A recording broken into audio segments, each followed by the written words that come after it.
Hey guys! Tonight we slip into a quiet corner of a misty forest, where the air smells of damp earth and the faint, musty tang of mushrooms. You're an apprentice witch, barely awake, clutching a worn leather book that's heavier than your enthusiasm. Picture yourself in a creaky cottage. Candlelight flickering on shelves stuffed with jars of who knows what. This is your first day. And spoiler alert, you probably won't survive this without yawning. The task? Learning to brew a potion so dull it could put a dragon to sleep. So, before you get comfortable, take a moment to like the video and subscribe, but only if you genuinely enjoy what I do here. Drop a comment with your location and local time. I'm curious where you're drifting off from. Now, dim the lights. Maybe turn on a fan for that soft background hum. And let's ease into tonight's journey together. You stand in a cramped study. The kind of place where dust motes float like lazy fireflies. Your mentor, a witch named Elda with a voice like a creaking floorboard, hands you a tome titled Fungal Arcana. It's thicker than a loaf of bread and twice as dry. You crack it open, and the pages smell like forgotten cellars. Elda's already droning about the importance of mushrooms in witchcraft, her words blending into a hum that's dangerously close to a lullaby. You're supposed to be excited. This is magic. After all, but your eyelids are staging a rebellion. The book's first chapter details the Boletus somnus, a mushroom so boring it's nicknamed the snooze cap. You trace the faded ink of its illustration, wondering if you'll ever cast a spell that doesn't involve fungus. Historically, mushrooms have been a big deal in alchemy. Around the 12th century, European apothecaries used fungi like the Agaricus campestris for medicinal brews, believing they could cure everything from fevers to melancholy. You smirk, imagining some medieval healer hyping up a mushroom as a cure-all, only for patients to nap through the results. But here's a quirky tidbit. Some witches swore by Boletus somnus to induce prophetic dreams, claiming its spores could whisper secrets from the spirit world. Good luck staying awake to hear them. Historians still argue whether these fungi were genuinely magical or just mildly toxic, making users hallucinate their visions. You don't care much. You're just trying not to sneeze from the book's dust. You flip a page, and Elda's voice sharpens, pulling you back. She's watching you like a hawk, her gray eyes glinting under her crooked hat. Focus, she says, pointing to a recipe for a potion called Draught of Repose. It's supposed to calm restless minds. But the ingredients list mushrooms, moss, and something called dewdrop essence reads like a grocery list for a forest hermit. You sigh, picturing yourself stirring a cauldron for hours, and wonder if this is what you signed up for. Magic was supposed to be fireballs and flying brooms. Not this. Elda catches your expression and chuckles. A sound like dry leaves rustling. Patience, apprentice, she says. Even the dullest tasks hold power. You're not convinced, but you nod, hoping to avoid a lecture longer than this book. The study's walls are lined with shelves, each groaning under jars of dried fungi and scrolls older than your village. A single window lets in a sliver of gray light, and you notice a spider spinning a web in the corner. It's probably more entertained than you are. You turn another page, and the text describes how to identify Boletus somnus in the wild, small, brown, and utterly unremarkable. Great! You're about to embark on a quest for the world's most boring mushroom. Elda hands you a woven basket and a cloak. Her face unreadable. Tomorrow, you'll gather them, she says. But tonight, read. You groan inwardly, already dreading the forest trek. The candle flickers, casting shadows that dance like they're mocking your boredom. You settle into a creaky chair, the book heavy in your lap, and try to focus as Elda's voice fades into a soothing drone. You trudge through a misty forest, the kind where every step squelches and the air clings to your skin like a damp shawl.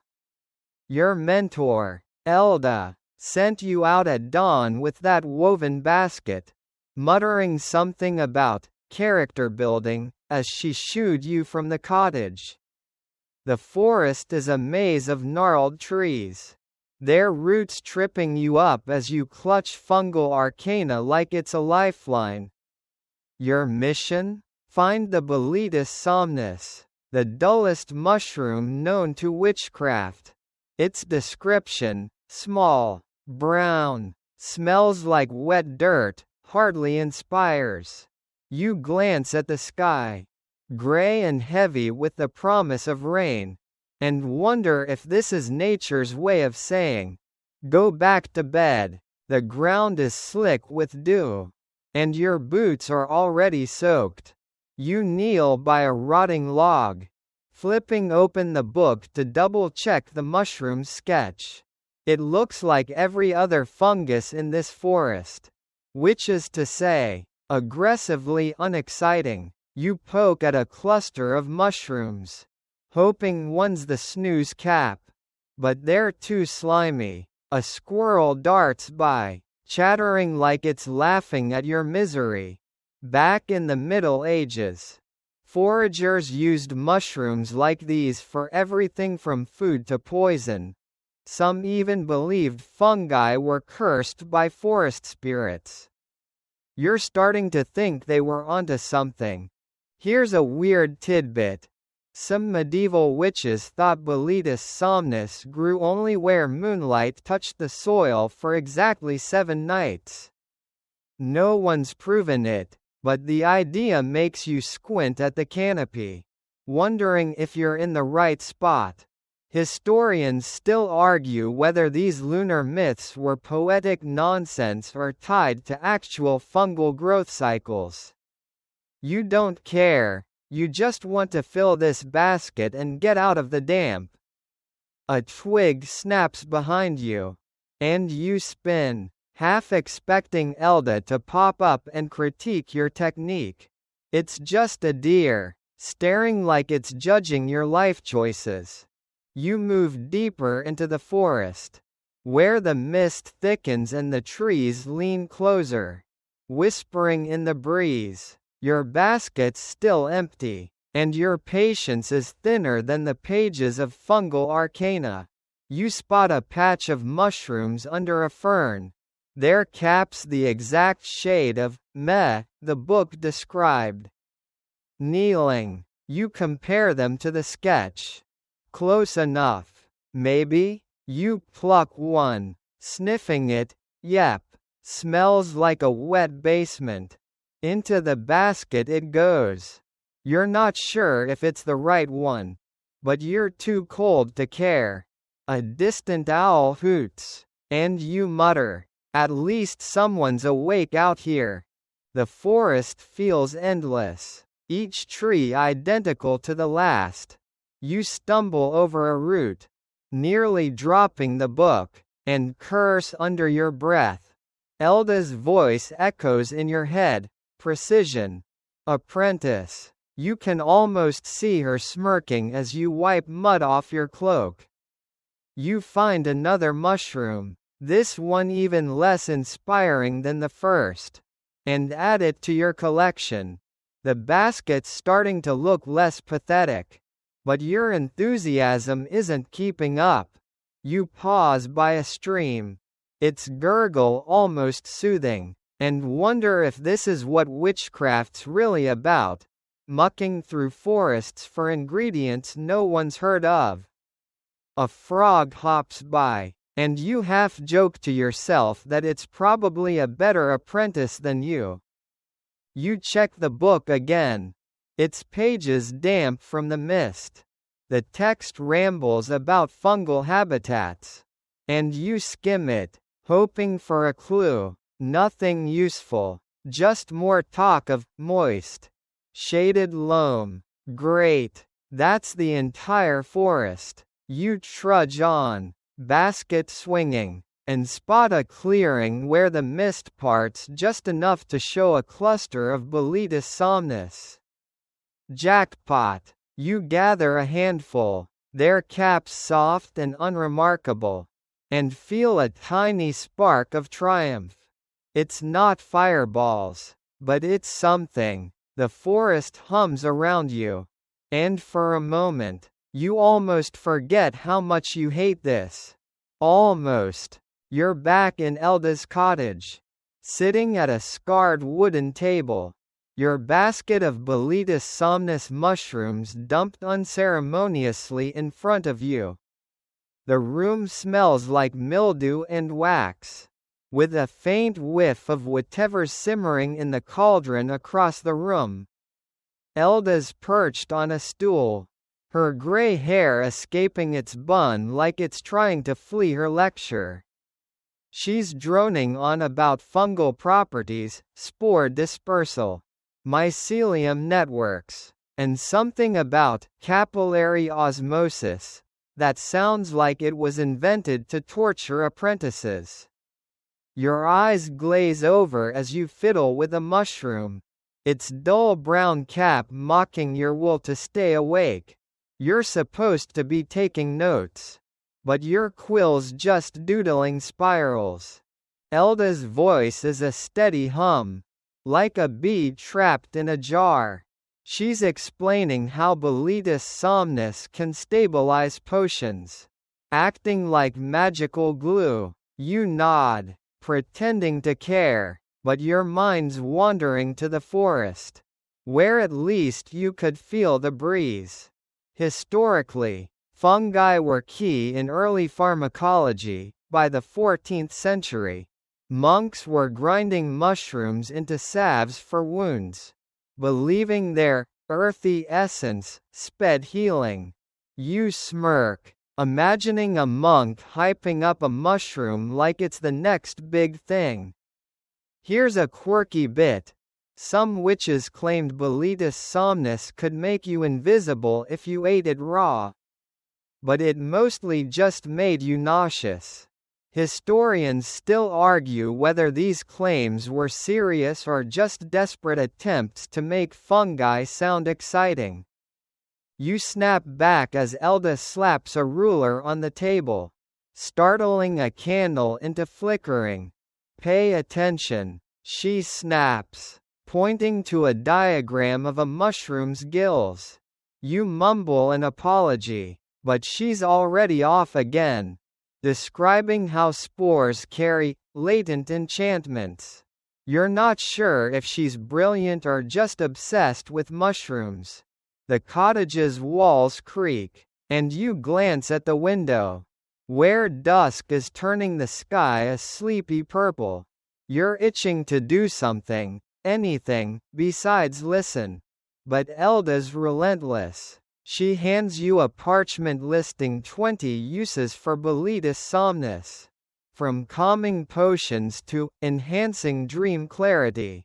You're pretty sure it's just a fancy sleep aid. You try to focus, scribbling a note about spore density, but your quill blots the page. Elda doesn't notice. She's too busy comparing mushrooms to stars in some poetic rant. You stifle a yawn, wondering if this is her plan, to bore you into submission. A moth flutters against the window, and you envy its freedom. You joke to yourself that if you sneak a mushroom into Elda's tea, maybe she'll nap through the next lecture. The thought makes you grin, but you wipe it off before she sees. She's now explaining how to dry the mushrooms without losing their essence. And you're tempted to ask if essence is code for ability to induce comas. The lecture drags on, and you're fighting a losing battle with your eyelids. The cottage feels smaller, the air thicker, as Elda's voice blends with the crackle of the fire. She mentions a 16th-century witch who used Boletus somnus to calm entire villages during plagues. A fact that's mildly interesting until she dives into the chemical properties of fungal enzymes. You're not sure how much more you can take. The mushrooms in your basket seem to stare at you, and you half expect them to start lecturing too. You scribble another note, more to stay awake than to learn, and glance at Elda. She's still talking, oblivious to your struggle. You wonder if this is what magic's really about, enduring boredom for a spark of something greater. For now, though, you're just trying to survive this lecture without face planting into your basket. You're hunched over a creaky mortar in Elda's cottage, grinding Boletus somnus mushrooms into a gritty paste that smells like a soggy forest floor. The pestle's heavy in your hand, and each turn of your wrist feels like it's aging you a year. The cauldron in the corner bubbles lazily, spitting steam that curls like a sleepy ghost. Elda's hovering nearby, muttering about consistency and intention, as if you're not just mashing mushrooms into oblivion. Your arms ache, and you're starting to think this potion-making gig is just glorified kitchen work. The draught of repose you're brewing is supposed to soothe nerves, but right now, it's fraying yours. The mortar's rough stone scrapes against the mushrooms, turning them into a grayish sludge. Elda insists every grind matters, like you're weaving magic with each crush. You're not buying it. This feels like punishment, not sorcery. Historically, potion making was a cornerstone of alchemy. By the 13th century, European apothecaries were brewing fungal concoctions to treat insomnia, often with dubious results. You chuckle, imagining some poor soul chugging a potion and snoring through a royal banquet. Here's a quirky tidbit. Some witches believed grinding mushrooms under a full moon made them 10 times more potent, though it probably just made the night shift feel cooler. Historians still argue whether these rituals were symbolic or if lunar cycles actually tweaked the fungi's chemistry. You pause to wipe sweat from your brow, and Elda clicks her tongue, pointing at the mortar. "Keep going," she says, like you're not already dreaming of escape. The cottage is dim, lit only by a few candles that flicker like they're as bored as you. You glance at your basket, still half full of mushrooms, and wonder how many you'll have to pulverize before you're done. The paste is starting to look like something you'd scrape off your boot. And you joke to yourself that if this potion fails, you could market it as wallpaper glue. Elda catches your smirk and raises an eyebrow. So you focus, grinding harder. The cauldron's steam fills the room with a damp, earthy scent, and you're half convinced it's seeping into your soul. Elda's now explaining how to measure dewdrop essence, which apparently involves collecting dew at dawn with a silver spoon. You roll your eyes when she's not looking, Where were you supposed to find a silver spoon in this forest? The process is maddeningly slow. And you're starting to suspect Elda's dragging it out to test your patience. You add a pinch of the mushroom paste to the cauldron. And it hisses like it's annoyed with you too. A bubble pops, splattering your sleeve, and you mutter, "Great, now I'm wearing the potion." You're supposed to stir the brew next. But Elda's still lecturing about infusing intent. You nod, pretending to understand, while your mind drifts to the forest, where at least you could trip over roots instead of metaphors. The table's littered with tools, a cracked glass vial, a wooden spoon, a scrap of parchment with your smudged notes. You scribble something about even pressure to look busy. But really, you're just counting the minutes until you can sit down. The cottage creaks as a breeze sneaks through the window, carrying the faint chirp of crickets. You envy them, they don't have to grind mushrooms for a living. Elda finally hands you a ladle, and you start stirring the cauldron, the liquid inside swirling like a muddy whirlpool. It's hypnotic in the worst way, lulling you into a daze. You're not sure if it's the steam or the boredom, but your eyelids are getting heavy. Elda's voice fades into a low hum, and you catch yourself wondering if this potion might actually work on you. You shake it off, gripping the ladle tighter, and focus on the brew. One step closer to finishing. You tell yourself, even if it feels like you're stirring your own sanity away. You're sprawled across a wobbly stool in Elda's cottage, surrounded by towering shelves crammed with scrolls that look like they haven't been touched since the invention of dirt. The air's thick with the musty scent of old parchment, and your eyes are stinging from squinting at fungal arcana's tiny, faded script. Your task now is to decipher potion recipes, each one more tedious than the last, written in a mix of Latin and what you're pretty sure is just bad handwriting. The Draught of Repose recipe you're working on demands precise measurements of Boletus somnus. And you're starting to think this book was designed to make apprentices cry. A single candle flickers on the table, casting shadows that dance like they're mocking your struggle. You flip a page, and the parchment crumbles slightly, sending a puff of dust into your face. You sneeze loudly, and Elda glances over from her corner, where she's sorting dried herbs with the enthusiasm of someone who actually enjoys this. She doesn't say anything, but her smirk says enough. Historically, ancient texts like these were goldmines for medieval scholars. By the 15th century, monasteries were copying alchemical manuscripts, preserving recipes for potions that promised everything from eternal youth to a good night's sleep. You snort, imagining a monk staying up all night to copy a recipe for naptime juice. Here's a quirky tidbit. Some witches believed inscribing recipes in moonlight ink made them more potent, though it mostly just stained their fingers. Historians still argue whether these texts were practical guides or half-baked mysticism meant to sound profound.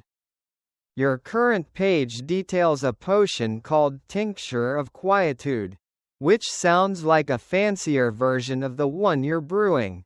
It's got Boletus somnus, some moss, and a cryptic note about whispered intent. You roll your eyes, more of Elda's intention nonsense.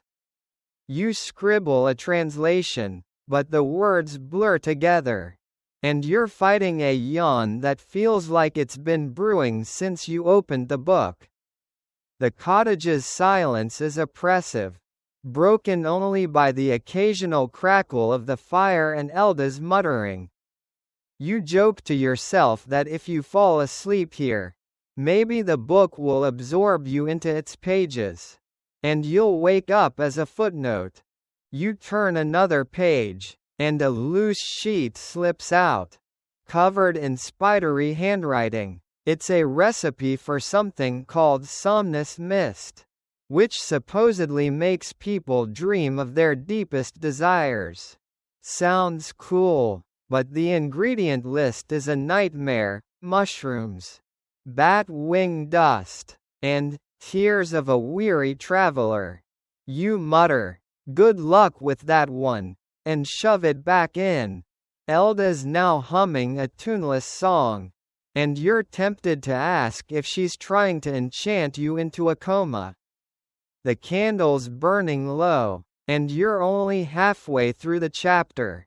Your notes are a mess of ink smudges and half-finished sentences. And you're starting to suspect this is less about learning and more about endurance. The text drones on about fungal properties, and you catch a line about how Boletus somnus was once used in royal courts to calm nervous diplomats. You picture some king slipping it into wine to shut up a chatty ambassador. And it's the first thing today that makes you grin. But the grin fades as you hit a paragraph on spore germination rates. You're not sure what's worse, the boredom or the fear that you're actually starting to understand this stuff. Elda glances over again, and you straighten up, pretending to be absorbed. You flip to the next recipe, hoping for something less soul-crushing. But it's just more mushrooms. The cottage's walls seem to close in, and you're counting the minutes until you can escape these scrolls, and they're endless. Sleepy secrets. You're stirring a cauldron in Elda's cottage. The draught of repose bubbling like a sluggish swamp. The liquid's a murky gray, and each lazy pop of a bubble releases a puff of earthy steam that makes your nose wrinkle. The wooden ladle feels like an extension of your arm by now, and your wrist is screaming for a break. But Elda's leaning against the wall, watching you like a hawk with a bad attitude. She's muttering about maintaining rhythm, as if this potion's going to fail because you missed a beat. You're starting to wonder if witchcraft is just a fancy way of saying, stir until you lose the will to live. The cottage is dim, the fire casting long shadows that flicker like they're napping on the job. Each stir feels like it's pulling you deeper into a trance. The cauldron's hum is almost soothing, and you're fighting the urge to zone out completely. Historically, cauldrons were central to alchemy. By the 16th century, they were standard in apothecary shops, used to brew everything from medicines to questionable love potions. You smirk, imagining some alchemist stirring a cauldron and accidentally inventing soup. Here's a quirky tidbit. Some witches swore that Boletus somnus potions worked better if you whispered lullabies to the brew, though it probably just kept them awake longer. Historians still argue whether these rituals were placebo or if the fungi reacted to sound vibrations in some weird, magical way. You glance at the fungal arcana open on the table, its pages stained from your earlier mushroom grinding fiasco. The recipe says to stir until the brew sighs. Whatever that means. You lean closer, half expecting the cauldron to actually sigh. But it just gurgles like it's got indigestion. You joke to yourself that if this potion doesn't calm restless minds, It'll at least bore them into submission. Elda catches your distracted look and snaps. Focus. Apprentice. You nod, stirring faster, though you're pretty sure the potion doesn't care about your enthusiasm. The steam's making your face feel like a damp sponge, and you're tempted to stick your head out the window for relief. The cottage smells like a mix of mushrooms and regret, and you're starting to question your life choices. Remember that forest trek where you gathered those snooze caps? Yeah, this is worse. At least the forest had fresh air. Here, every breath feels like inhaling a library's worth of dust. You add another pinch of mushroom paste, and the brew thickens, looking less like a potion and more like something you'd dredge from a pond. Elda's now explaining how the Draught of Repose needs to simmer for exactly 3 hours. 3 hours. You groan inwardly, wondering if you can fake a sudden illness to escape. Maybe claim you're allergic to cauldrons. A log in the fire pops, startling you, and a bit of brew sloshes over the cauldron's edge. Elda's glare could curdle milk, but she just hands you a rag to clean it up. You wipe the spill, muttering about how this better be the best potion ever. The recipe mentions adding dewdrop essence next, and you're still annoyed about that silver spoon nonsense from earlier. You grab a vial of what you hope is the right stuff and drizzle it in, praying you didn't just ruin the batch. The brew hisses, and for a second, you think you see a faint glow. Probably just the candlelight, but it's enough to keep you stirring, if only to avoid Elda's wrath. You're not sure if you're making magic or just a really bad stew. But the monotony's starting to feel like its own kind of spell. You're slumped at Elda's table, the Draught of Repose still simmering in the cauldron behind you, its faint gurgle blending with the crackle of the fire. Elda's decided it's time for a history lesson, because apparently stirring a potion for hours isn't punishment enough. She's pacing the cottage, her voice a low drone as she spins tales of ancient witches who, surprise, also dealt with boring tasks like yours. You're clutching a chipped mug of herbal tea that tastes like grass, trying to stay awake as she describes some witch named Morwen who spent her life perfecting mushroom brews. The candlelight flickers, casting shadows that look more attentive than you feel. You're half convinced the cottage itself is dozing off. Elda's stories are as dry as the scrolls you were deciphering earlier. She's going on about how witches in the 10th century used fungi to soothe entire villages during times of unrest. Their potions handed out like medieval chamomile tea. Historically, this checks out. Early herbalists often relied on mushrooms for their sedative properties, with records from Anglo-Saxon England mentioning fungal brews for calming the spirit. You stifle a yawn, imagining a witch passing out potions at a village square, only for everyone to nap through a Viking raid. Here's a quirky tidbit. Some witches believed Boletus somnus could summon ancestral spirits if burned during a solstice, though it mostly just made people sneeze. Historians still argue whether these rituals were spiritual or just an excuse to get high on spore fumes. You sip your tea, grimacing at its bitterness, and wonder if Morwen ever questioned her career path. Elda's now describing how Morwen catalogued over 100 mushroom varieties. Her journals so detailed they're still studied today. You're supposed to be impressed. But all you can think about is how Morwen must have had no social life. You joke to yourself that her epitaph probably read, "Loved mushrooms. Died bored." Elda pauses, fixing you with a look that says she knows you're not listening. You straighten up, scribbling a fake note on a scrap of parchment to look busy. The fungal arcana lies open nearby, its pages taunting you with more fungal trivia. The cottage's air is heavy, smelling of smoke and the cauldron's earthy steam. You glance at it, hoping it's done simmering, but it's still bubbling away.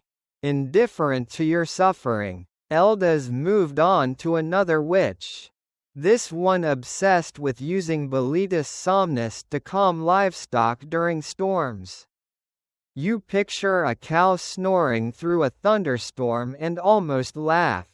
But you catch yourself before Elda notices. She's now waving a gnarled finger, explaining how these witches laid the groundwork for modern potion making. You nod, but your mind's drifting to that forest you trudged through, wishing you were back there instead of trapped in this history lecture. A draft sneaks through the window, rustling the scrolls on the table.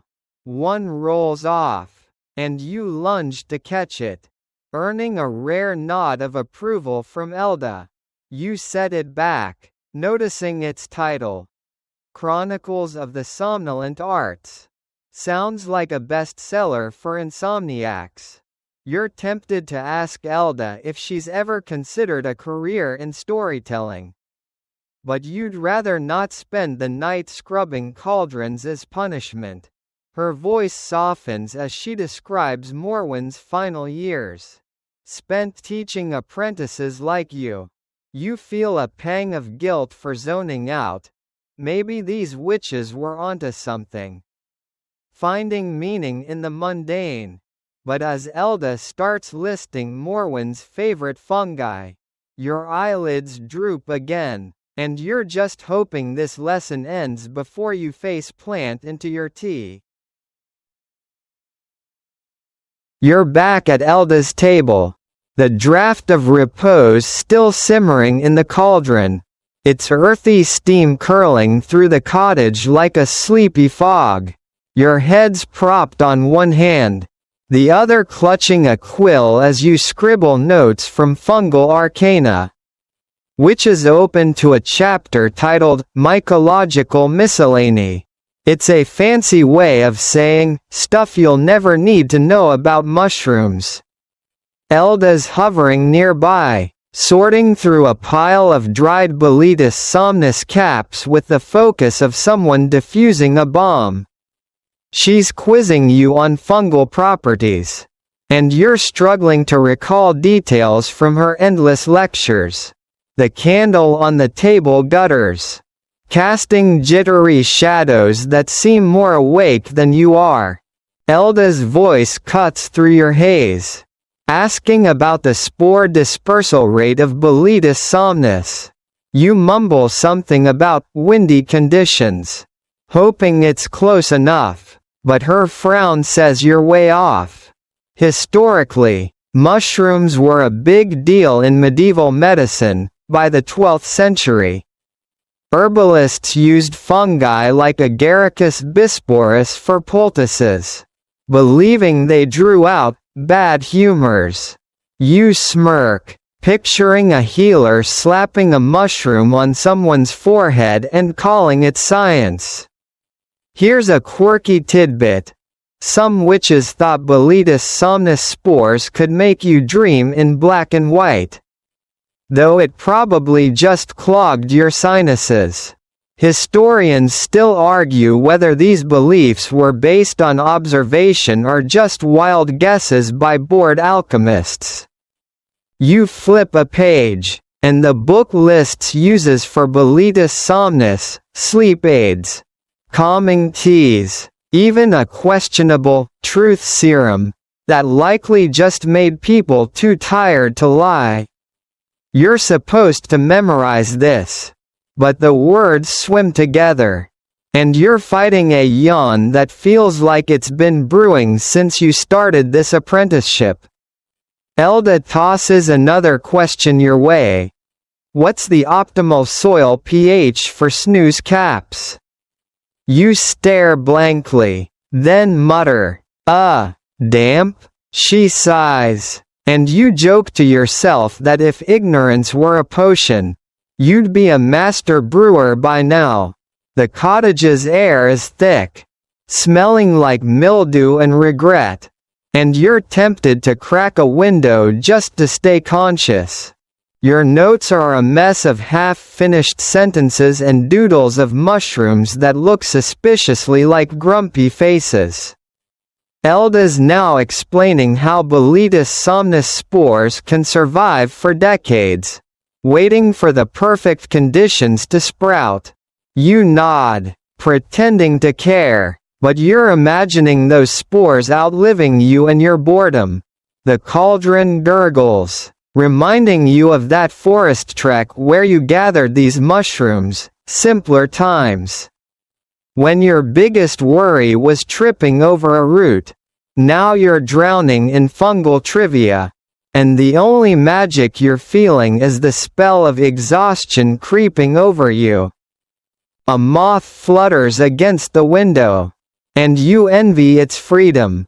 Elda's moved on to fungal taxonomy, listing Latin names that sound like a wizard's curse.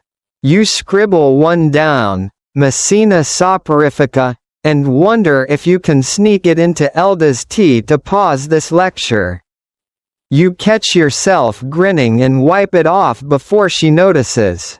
The candle's almost burned out, and you're counting the minutes until you can check the cauldron and escape this quiz. Elda's voice softens, maybe sensing your struggle, and she says, "Knowledge is power, apprentice." You want to believe her. But right now, the only power you're wielding is the ability to stay awake through this mushroom lore overload. You're tucked into a dim corner of Elda's library, a cavernous room in the cottage that smells like old leather and forgotten promises. The shelves loom over you, stuffed with scrolls and tomes that seem to whisper, "Give up now." You're perched on a creaky stool, fungal arcana open on a rickety table, its pages yellowed and curling like they're trying to escape. Your task is to study the history of Boletus somnus cultivation, but each sentence feels like wading through molasses. The only sound is the faint scratch of your quill and your own stifled yawns, which echo like tiny apologies in the silence. A single lantern swings overhead, casting a golden glow that makes the shadows look like they're napping. The text drones on about how witches in the 11th century grew mushrooms in sacred groves, believing the fungi absorbed the earth's slumbering essence. Historically, this tracks. Medieval herbalists often cultivated fungi in shaded plots, using them for remedies that ranged from effective to wildly optimistic. You chuckle, imagining a witch tending a mushroom patch like it's a prized rose garden. Here's a quirky tidbit. Some believed Boletus somnus only thrived if you sang to it at dawn, though it probably just annoyed the neighbors. Historians still argue whether these cultivation rituals were practical or just mystical nonsense to make gardening sound magical. You turn a page, and a puff of dust makes you sneeze, loud enough to startle a spider from its web. Elda's not here to scold you. Thankfully, she's off brewing something that smells worse than your cauldron's draught of repose. You're alone with the books, and it's both peaceful and oppressive. The text describes soil mixtures, loam, peat, a pinch of ash, and you scribble notes. Half asleep, wondering if you'll ever need to know this. You joke to yourself that if you fail as a witch, you could open a mushroom farm and bore people for profit. The lantern flickers, and you squint at a line about crossbreeding fungi for potency, which sounds like something Elda would quiz you on later. Your mind drifts to that forest where you gathered the snooze caps, wishing you were back there instead of drowning in parchment. The library's silence is heavy, broken only by the occasional creak of the cottage settling. You flip to a section on fungal pests, complete with drawings of tiny beetles that look more interesting than the mushrooms. You're tempted to doodle one in the margin but resist, knowing Elda's got a sixth sense for defaced books. Instead, you write, "Beetles bad, mushrooms boring," and hope it counts as studying. A breeze sneaks through a cracked window, rustling the pages, and you pull your cloak tighter, feeling like the only thing keeping you awake is the chill. The fungal arcana mentions a witch who used Boletus somnus to calm a king's nightmares, earning her a castle. Nice work if you can get it.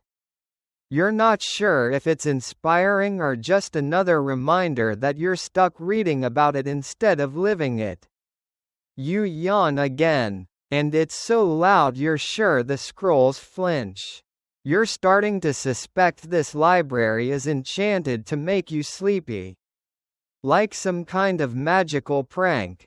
You lean back, staring at the ceiling's warped beams, and wonder if Morwen, that witch from Elda's stories, ever sat here, yawning over the same nonsense. The thought's oddly comforting, like you're part of a long line of bored apprentices, all fighting the same battle against dusty tomes and drooping eyelids.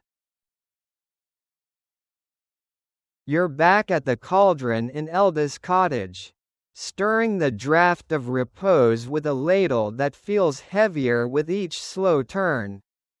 The brew's thickened into a gloopy mess, looking less like magic and more like something you'd scrape from a pond.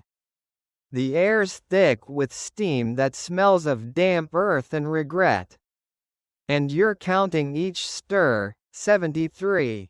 74. Like it's a lifeline to staying awake. Elda's across the room, scribbling in a ledger, occasionally glancing up to make sure you're not slacking. The fire crackles, casting shadows that dance across the walls, mocking your endless stirring. You're starting to think this potion's real magic is turning your patience into mush. The recipe in Fungal Arcana says to stir until the brew aligns with the stars, which sounds poetic until you realize it just means forever. You're not even sure what this potion's supposed to do anymore. Calm minds. Sure, but at this rate, it'll knock you out first. Historically, long stirring times were common in alchemy. 15th century apothecaries stirred brews for hours to awaken their properties, believing patience was as crucial as ingredients. You mutter, "Patience, my foot," imagining some alchemist stirring until they keeled over from boredom. Here's a quirky tidbit. Some witches claimed talking to the cauldron during stirring made the potion stronger, though it probably just kept them from dozing off. Historians still argue whether these rituals were symbolic or if prolonged stirring actually altered the brew's chemistry. You glance at Elda, hoping for a break, but she's lost in her ledger, muttering about spore yields.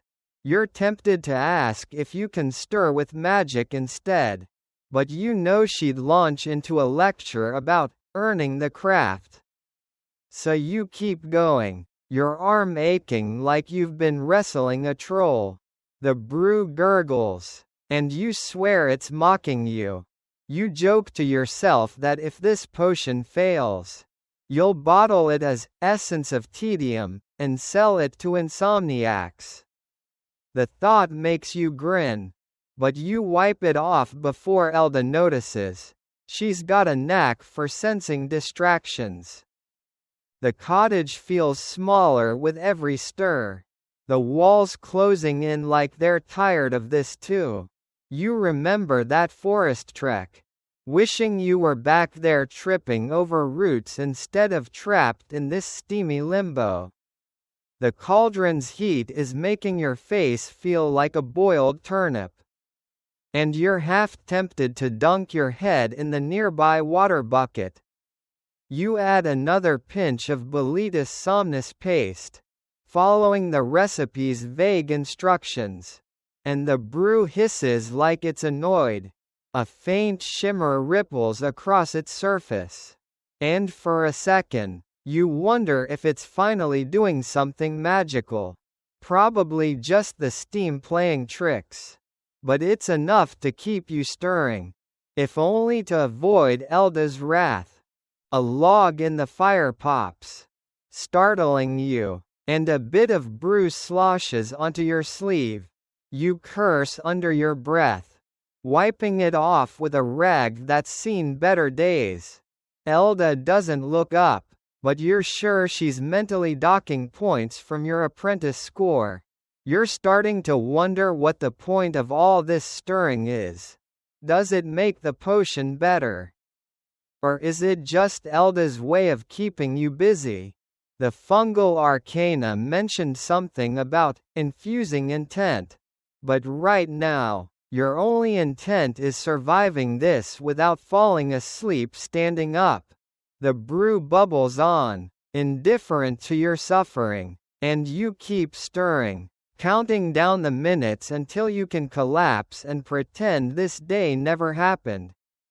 You're hunched over a dusty table in Elda's cottage, the draught of repose still simmering in the cauldron, its faint gurgles a constant reminder of your endless stirring sessions.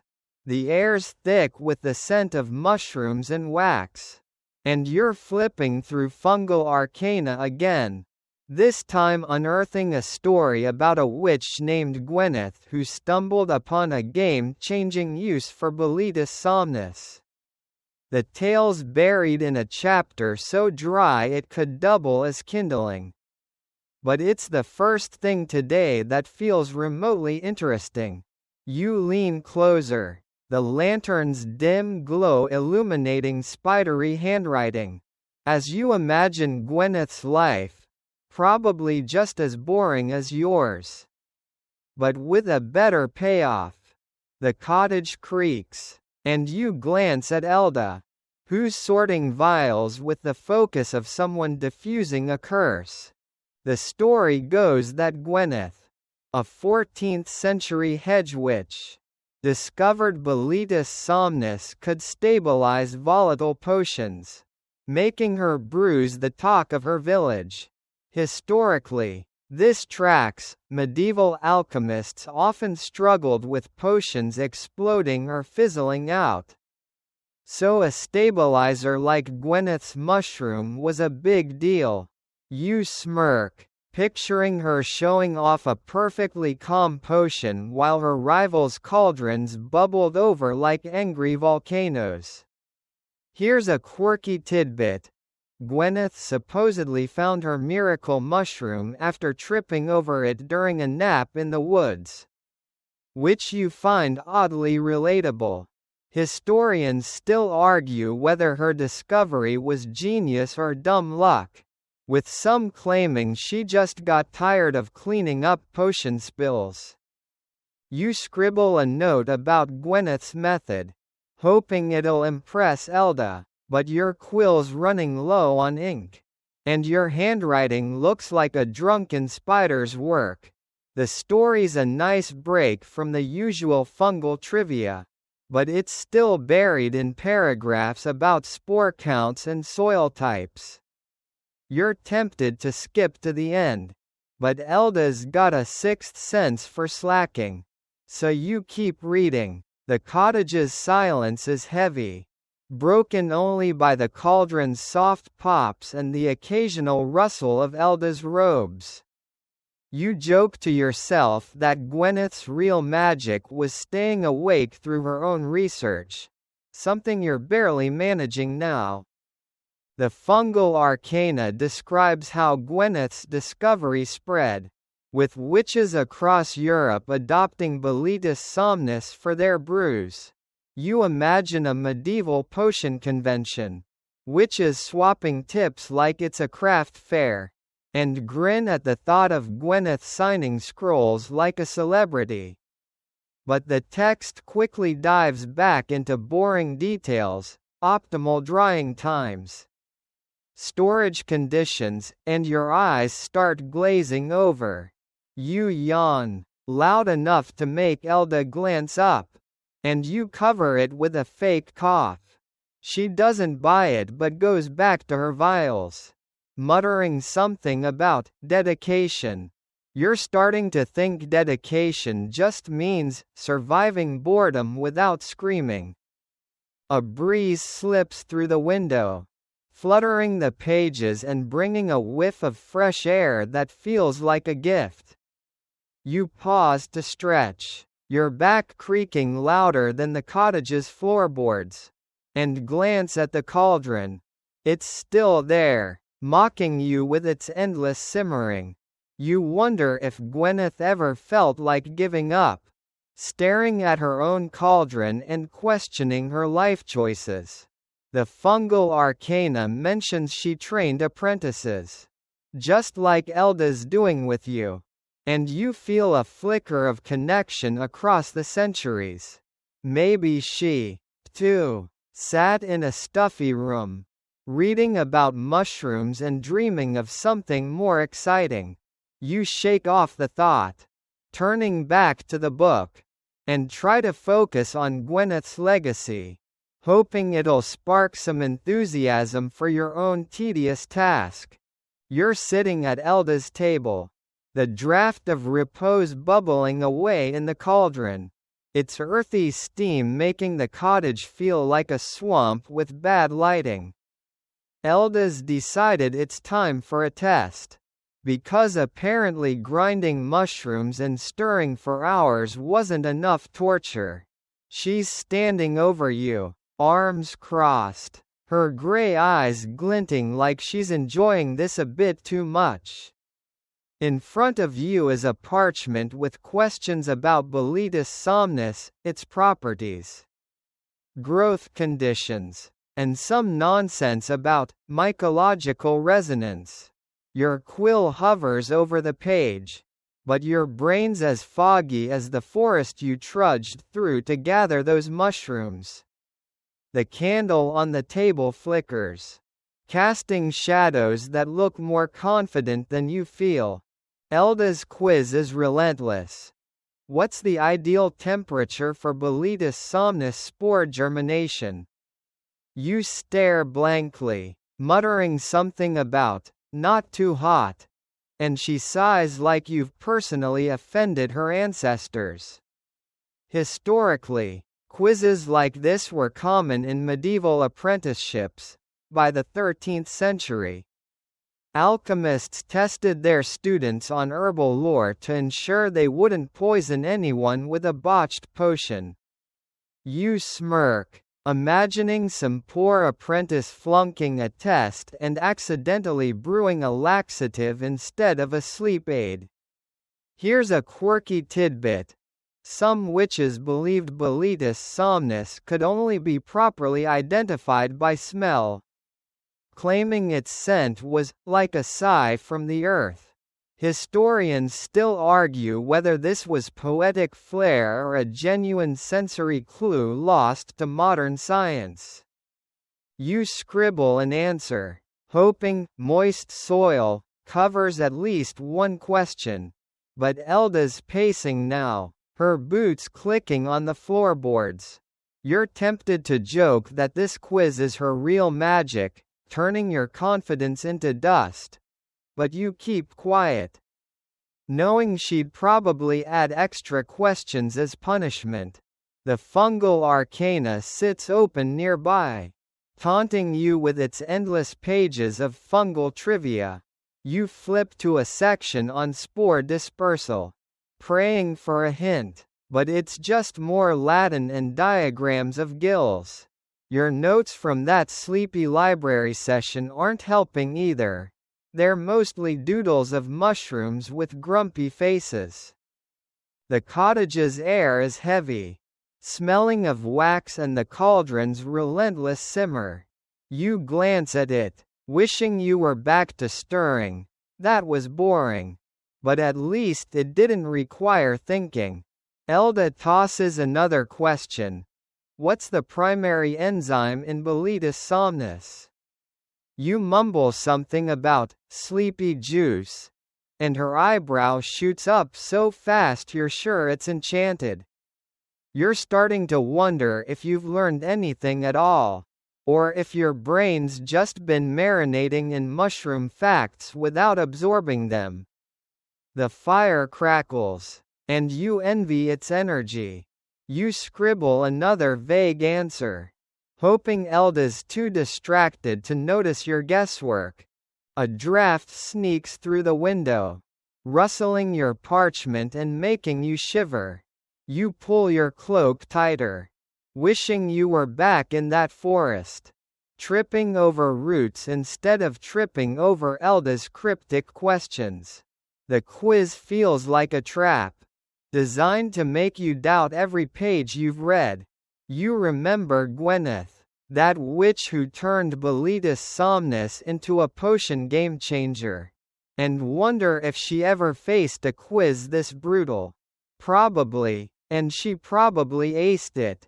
You write down one last answer, something about lunar influence on fungi, and pray it's close enough.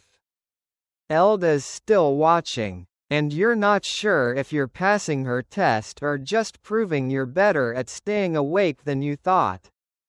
You're slumped in Elda's library, the Draught of Repose still simmering in the cottage's main room, its faint gurgles drifting through the open door like a distant lullaby.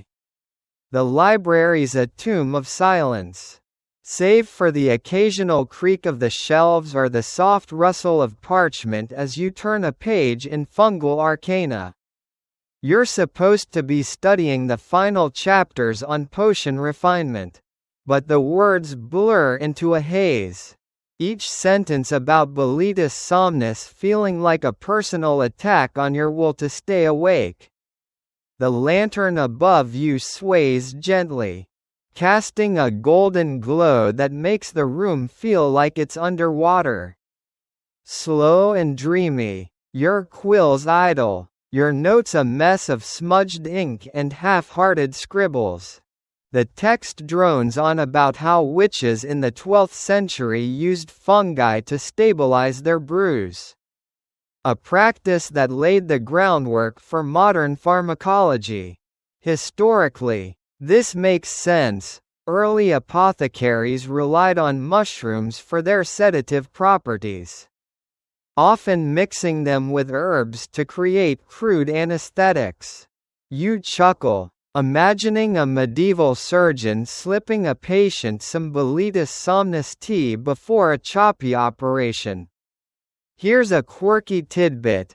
Some witches believed sleeping near a Boletus somnus patch could induce prophetic dreams, though it probably just gave them allergies. Historians still argue whether these dream claims were mystical insights or just the result of spore-induced delirium. You yawn so hard your jaw cracks, and the sound echoes in the quiet library.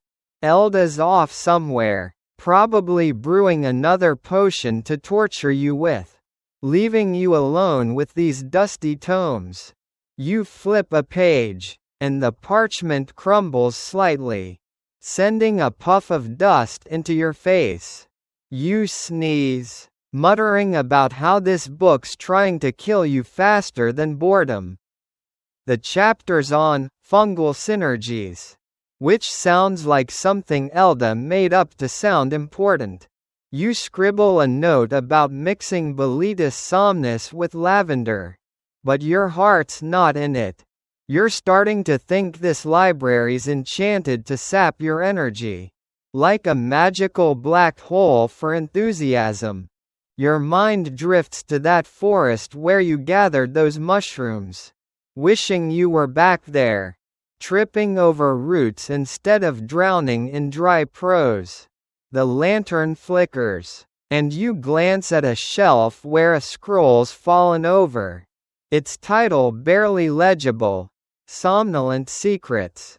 Sounds like a bedtime story for insomniacs. You joke to yourself that if you fall asleep here, maybe you'll dream of escaping this apprenticeship. The silence is heavy, broken only by the faint hum of the cauldron in the next room. And you're tempted to check on it just for an excuse to move. But you stay put, knowing Elda would sense any slacking, even from across the cottage. You turn another page, and the text mentions a witch who used Boletus somnus to calm a village during a famine. Her potions easing panic so people could think clearly. It's kind of inspiring. But the details, spore counts. Drying times, are so dull you're fighting to keep your eyes open. You lean back, the stool creaking under you, and stare at the ceiling's warped beams. You're starting to feel like that witch from Elda's stories. Morwen, stuck in a cycle of tedious tasks. Hoping for a spark of magic. The library's hush wraps around you, and you're not sure if it's soothing or suffocating. But either way, you're one yawn away from dozing off into the book. You're back at the cauldron in Elda's cottage. The draught of repose now a thick, sluggish brew that looks like it's sulking as much as you are. The ladle in your hand feels like it's carved from lead. And each stir sends a dull ache through your arm. The steam rising from the cauldron carries that same earthy, mushroomy scent that's haunted you since you started this apprenticeship. And the cottage's dim light makes everything feel like a dream you're too tired to escape. Elda's hovering nearby, inspecting a vial of something murky. Her silence louder than any lecture. You're supposed to be perfecting this potion, but you're starting to question if magic is worth all this stirring. The fungal arcana lies open on the table, its pages dog-eared from your endless flipping. The recipe says the draught of repose needs to bind its essence at this stage, which sounds like mystical nonsense for keep stirring until you hate your life. Historically, potion making was a slog. 16th-century alchemists often spent days on a single brew, believing the process purified both the potion and the maker. You mutter, "Purified, my foot," imagining some alchemist stirring until they forgot their own name. Here's a quirky tidbit. Some witches thought Boletus somnus potions glowed faintly when ready, though it was probably just candlelight reflecting off the steam. Historians still argue whether these glows were real or just wishful thinking from sleep-deprived brewers. You add a final pinch of ground Boletus somnus, and the brew hisses like it's annoyed you're still bothering it. You're tempted to hiss back. But Elda's watching, her eyes sharp despite the late hour, 11:52 p.m. If the cottage clock's right, you're exhausted, and the cauldron's relentless bubbling feels like it's mocking your stamina. You joke to yourself that if this potion doesn't calm restless minds, it'll at least make them too bored to care. The fire crackles, sending a spark onto the floor, and you stamp it out, hoping Elda doesn't notice. She does, of course. And her raised eyebrow makes you feel like you've failed a test you didn't know you were taking. The cottage is stifling, the air heavy with steam and musician. You glance at the window, wishing for a breeze, but the glass is fogged up, trapping you in this mushroom-scented purgatory. Remember that forest where you gathered those snooze caps? You'd trade this cauldron for a muddy root any day. The brew's getting thicker, almost syrupy, and you're not sure if that's good or if you've ruined it. Elda's instructions were vague. Trust your instincts, she said, which is useless when your instincts are screaming for a nap. You stir slower, partly to save your arm, partly because you're starting to wonder if this potion's even worth it. What's so great about calming minds when yours is barely hanging on?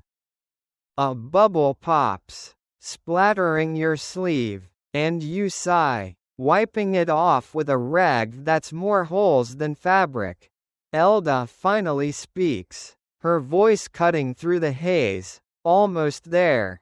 Apprentice. You're not sure if she's encouraging you or just tired of watching you suffer. The fungal arcana mentions a witch who used this potion to soothe a warlord's temper, saving her village from his wrath.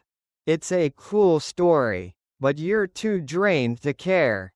You keep stirring, the ladle scraping the cauldron's bottom, and wonder if this is what magic's really about, enduring the grind for a fleeting chance at something extraordinary. For now, though, you're just trying to finish without dozing off into the brew. You're still at the cauldron in Elda's cottage. The Draught of Repose finally looking like something that might pass for a potion instead of swamp sludge. The brew's a deep, inky gray now, swirling slowly as you give it one last stir, your arm trembling from hours of this nonsense. The steam's softer, less aggressive, carrying a faint, almost pleasant scent of Boletus somnus that's somehow less suffocating than before. Elda's leaning against the table, her usual scowl softened into something like approval, though you're too tired to trust your eyes. The cottage is quiet, the fire's crackle fading to a low hum, and the clock ticks past midnight, 12:03 a.m. To be exact, thanks to that creaky timepiece on the wall. You're so close to finishing. But the weight of this long, dull day is pressing down like a heavy blanket. The fungal arcana sits closed for once, its pages no longer taunting you with endless fungal facts. You've done it, ground the mushrooms, stirred the brew, survived Elda's quizzes and lectures. The potion's ready, or at least you hope so, because you're not sure you've got another stir in you. Historically, finishing a potion was a big deal in the 14th century. Completing a brew like this could earn an apprentice their first spellbook. A rite of passage. You smirk, imagining Elda handing you a book with a sarcastic, "Well done. You didn't ruin it. Here's a quirky tidbit. Some witches believed a finished Boletus somnus potion would hum softly if you listened closely, though it was probably just the brewer's ears ringing from exhaustion. Historians still argue whether these hums were magical or just the sound of a cauldron cooling down. You ladle a sample of the brew into a vial, holding it up to the candlelight. It doesn't glow, despite those old stories, but it looks right. Somehow, you're too worn out to feel proud. But there's a tiny spark of satisfaction, like finding a decent mushroom in that misty forest all those hours ago. Elda nods, taking the vial and sniffing it like a wine connoisseur. Adequate, she says, which from her is basically a standing ovation.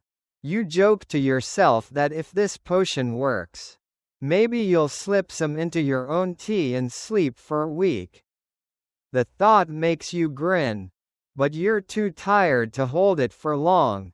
The cottage feels softer now, the shadows less sharp, the air less heavy. You glance at the window, where the fog's cleared enough to show a sliver of moonlight. It reminds you of that library session, dozing over dusty scrolls, and you realize this whole day, forest treks, grinding, stirring, quizzes, has been one long lesson in patience. Maybe that's the real magic. Finding meaning in the slow, sleepy grind. You're not sure you believe it, but as you cork the vial and set it on the table, you feel a quiet sense of completion, like you've earned a moment to breathe. Blank, blank. The room grows quieter now, the fire's embers glowing faintly, casting a warm, amber light that feels like a gentle hug. You sink onto a stool, your body heavy, your mind drifting like leaves on a still pond. The cauldron's silent, its work done, and the cottage seems to exhale with you. Outside, the forest hums softly, crickets, a distant owl, the rustle of branches swaying in the night breeze. You imagine the draught of repose working its magic, soothing restless hearts, lulling them into dreams as peaceful as this moment. Your eyelids droop, the world blurring at the edges. And you let it, knowing you've earned this rest. The moonlight fades, the shadows soften, and you slip into a calm, quiet place where the day's labors dissolve into whispers of sleep.